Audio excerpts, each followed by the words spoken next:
السلام عليكم، أسعد الله أوقاتكم. مرحبا بكم في فيديو جديد. إليكم موعد مباراة المنتخب المغربي والمنتخب التونسي في أول مرحلة لمواجهة تونس.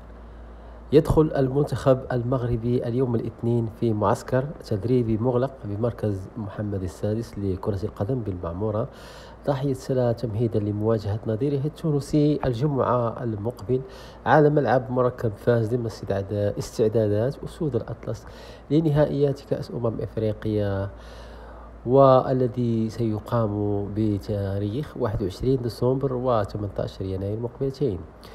مشاركة معظم اللاعبين واستثناء حكيمي. أكدت مصادر مطلعة أن المعسكر انطلق بحضور أغلب اللاعبين باستثناء النجم أشرف حكيمي الذي توج مع فريقه باريس سان جيرمان الفرنسي بلقب دوري أبطال أوروبا أول أمس السبت. وأشارت المصادر إلا أن حكيمي سينضم إلى المعسكر غدا الثلاثاء للانخراط في التحضيرات المباشرة لمباراة المرتقبة أمام تونس.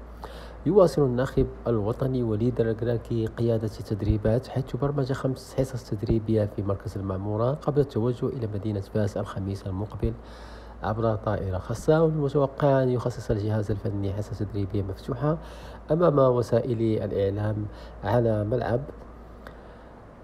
ملعب المباراة الرئيسي لتعزيز التواصل مع الجماهير والصحافة. إخواني، بدأت الجامعة الملكية المغربية لكرة القدم أول أمس السبت في طرح تذاكر مباراة المنتخب المغربي وتونس للبيع عبر منصتها الإلكترونية الرسمية على فيسبوك وتطبيق ويبوك. إخواني، وصلنا إلى نهاية الفيديو، إلى حلقة قادمة إن شاء الله. دمتم في رعاية الله وحفظه، ولا تنسوا الصلاة على حبيبنا محمد صلى الله عليه وسلم.